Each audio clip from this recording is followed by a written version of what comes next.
just have to deal with it and put closure to this here. And lean on each other. And lean upon God. It hurts for everybody. It hurts for the nation. This is not fair. It should never happen. It hurts for this community who cared.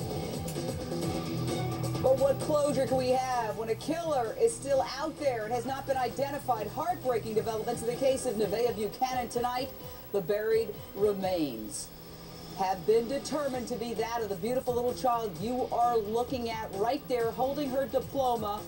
Oh, it's just absolutely nauseating. That little child you're looking at right there is dead, the victim of murder. Phone lines lighting up. Debbie, California, your question or thought, ma'am. Hi, Jane. Thanks for taking my call. Thanks for calling. I have a comment and then I have a question. Okay. My comment is that these animals... Well, I don't call them animals. Listen, everybody calls them animals. Animals don't abduct and kill and pour cement. Animals are innocent. Let's call them monsters. Let's call them cretins. There you go. They're beyond human. And they prey and molest and kill our children. And they get slapped on the wrist. They are put back out on the streets. And they're out there to still prey on our children. And my question would be, is where's our politicians and our lawmakers to change laws to where these men or women, when they get a first offense, one shot only, they should get life in prison when they molest a child. If they murder that child, it should be an automatic death penalty. Well, Debbie's bringing up an interesting point here because from a psychological point of view, it is very difficult to reform child abusers. It is a really hard thing to do, and so I understand and can empathize with her saying that there needs to be some really strict treatment of these people, and psychologically it's hard to change them. But in the state of Florida, there is the Jimmy Rice Act, and essentially what that says is that even when a individual is done finishing his sentence on a crime, a sexually motivated crime, they could be held longer than that if they determine that he's still a threat to society and a threat to children. So there are some laws that are enacted that do help these victims in this situation. George Kennedy was convicted of forcibly having sex with a teenager when he was 28 years old. He got a sentence of 2 to 15 years. He served only 13 months.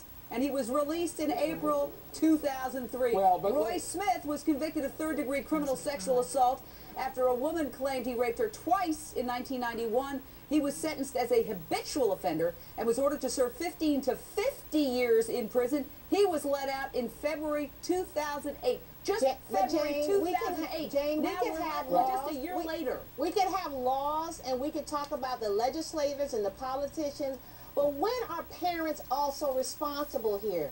In this particular case, this woman knew that a boyfriend and 2 of his friends were sexual offenders.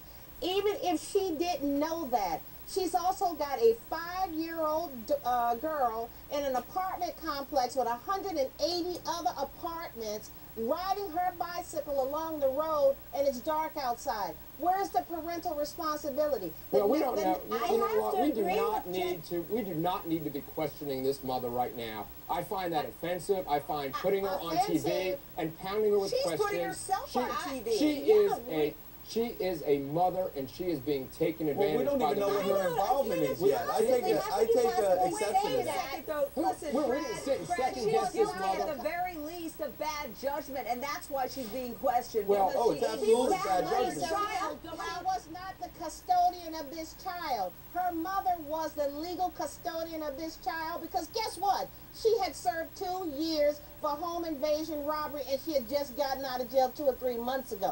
We're being presumptuous anyway because we have the psychologist saying earlier, this man, we don't even know a man did it. Do we not learn in California it wasn't a man there? And as far as politicians, it's interesting that he says that because we don't know what the mother's involvement is in this. So to not attack her, to say, okay, let's just have her take a walk. We've already seen that she showed bad judgment.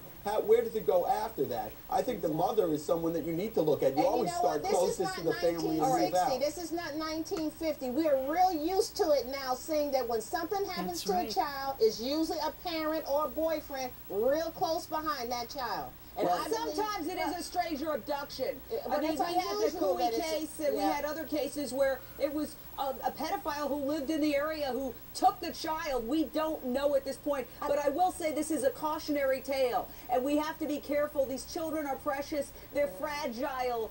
Anything can happen to them at any time. We can never let our eyes off our children. Thank you, Jane. I want to thank my excellent panel for the very latest developments in the story. Be sure to catch Nancy Grace. She is up next at 8 p.m. Eastern, and here on Issues of Veteran LAPD.